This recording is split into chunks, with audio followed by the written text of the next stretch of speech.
Shalom, selamat pagi Bapak Ibu, saudara-saudara yang dikasihi dalam Yesus Kristus.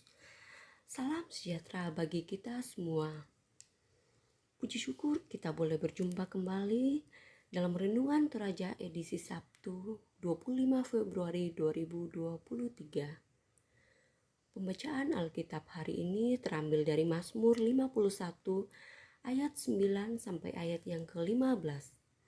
Sebelum kita membaca dan merenungkan sebagian dari firman Tuhan, mari kita satu dalam doa. Bapa yang baik, terima kasih atas penyertaan Tuhan yang boleh Tuhan nyatakan dalam setiap langkah kehidupan kami. Pada pagi yang indah ini ya Tuhan, kami boleh menikmati hari yang baru oleh karena berkat dan penyertaan Tuhan dalam kehidupan kami. Pada saat ini ya Tuhan, kami akan membaca dan merenungkan kebenaran firman-Mu. Tuhan tuntun dan sertai kami. Semoga firman ini menjadi landasan dalam melaksanakan aktivitas kami selanjutnya. Berfirmanlah ya Tuhan, karena kami sudah siap untuk mendengarkan firman-Mu. Di dalam nama Yesus Kristus kami berdoa. Amin. Mazmur 51 ayat 9 sampai ayat yang ke-15. Bersihkanlah aku daripada dosaku dengan hisop, maka aku menjadi tahir. Basuhlah aku, maka aku menjadi lebih putih dari salju. Biarlah aku mendengar kegirangan dan sukacita. Biarlah tulang yang kuremukkan bersorak-sorak kembali. Sembunyikanlah wajah-Mu terhadap dosaku. Hapuskanlah segala kesalahanku. Jadikanlah hatiku tahir ya Allah, dan perbaharuilah batinku dengan roh yang teguh. Janganlah membuang aku dari hadapan-Mu, dan janganlah mengambil roh-Mu yang kudus daripadaku. Bangkitkanlah kembali kepadaku kegirangan karena selamat yang daripadamu, dan lengkapilah aku dengan roh yang rela. Maka aku akan mengajarkan jalan-Mu kepada orang-orang yang melakukan pelanggaran, supaya orang-orang berdosa berbalik kepadamu. Amin. Tema kita hari ini, mintalah pengampunan. Pelaku itu kagarisan.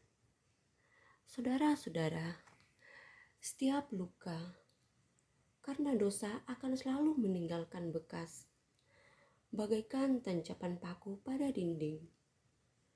Semakin banyak paku yang ditancapkan ke dinding, akan semakin banyak pula bekas yang ditinggalkan. Meski pakunya telah dicabut, bekas paku tersebut tetap ada bagaikan bekas-bekas borok pada kulit. Perbuatan dosa pasti menimbulkan dampak-dampak buruk yang tidak sulit untuk dihindari. Dari Mazmur 51 mengemukakan beberapa dari dampak perbuatan dosa yang bisa dilihat. Pertama, dosa menjadi noda yang terus membekas pada diri seseorang. Bagi manusia, memang agak sulit untuk mendefinisikan noda. Tetapi bagi Allah, noda dosa itu jelas. Yang kedua, dosa berdampak pada psikologis. Orang yang melakukan dosa, diakui atau tidak, pasti akan kehilangan ketenangan, kedamaian, dan kesukacitaan dalam jiwanya. Yang ketiga, orang yang melakukan dosa akan dihantui oleh perasaan bahwa Allah akan membuang dirinya. Yang keempat, orang yang melakukan dosa akan berlaku prinsip apa yang ditabur itu juga yang akan dituai. Betapa buruknya borok-borok luka akibat dosa. Karena itu, Daud dengan terbuka dan rendah hati menyadari akan dosa-dosanya. Ia memohon pengampunan dan meminta untuk ditahirkan. Mungkin ada orang yang karena merasa dosanya sangat banyak, sehingga menganggap bahwa dosanya tidak mungkin diampuni. Bagaimanapun banyaknya dosa yang dilakukan, jika akhirnya kita sadar dan mau bersungguh-sungguh bertobat.